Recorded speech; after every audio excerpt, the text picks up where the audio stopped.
Congress party ప్రభుత్వాలు వాళ్ళ నిర్లక్ష్యంతో కార్మికుల యొక్క ప్రాణాలతో ఇవాళ చెలగాటమాడుతూ ఉన్నాయి.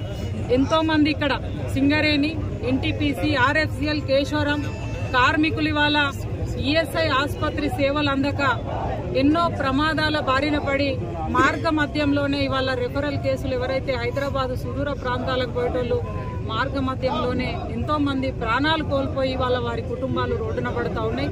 మరి ఇప్పటికైనా స్పందించి స్థల సేకరణ చేయాలి, వెంటనే ఈఎస్ఐ ఆసుపత్రి సేవలు కార్మికులకి అందించాలని చెప్పి గతంలో ఉన్నటువంటి కేంద్ర మంత్రివర్యులు, ఇప్పుడున్నటువంటి కేంద్ర మంత్రివర్యులు గౌరవ భారతీయ జనతా పార్టీ అధ్యక్షులు కిషన్ రెడ్డి గారు గతంలో బీఆర్ఎస్ పార్టీకి, ఇప్పుడున్నటువంటి కాంగ్రెస్ పార్టీకి లేఖలు రాసినప్పటికీ ఇవాళ నిమ్మకు నీరెత్తినట్టుగా ప్రభుత్వాలు వ్యవహరించడం నిజంగా కూడా చాలా దారుణమైనటువంటి విషయము.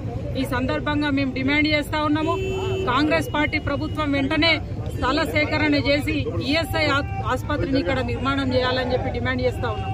ముఖ్యంగా స్థానిక ఎమ్మెల్యే ఎన్నికల సమయంలో ఎన్నో వేదికల పైన గెలిచిన వెంటనే మేము ఈఎస్ఐ ఆసుపత్రి కోసం స్థలాన్ని సేకరిస్తామని చెప్పి అన్ని వేదికలలో చెప్పింది.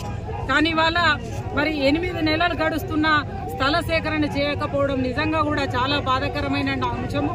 దీనికి వెంటనే ఇవాళ ఇక్కడ ఉన్నటువంటి స్థానిక ఎమ్మెల్యే దీనికి నైతిక బాధ్యత వహిస్తూ వెంటనే రాజీనామా చేయాలని చెప్పి సందర్భంగా డిమాండ్ చేస్తా ఉన్నాము.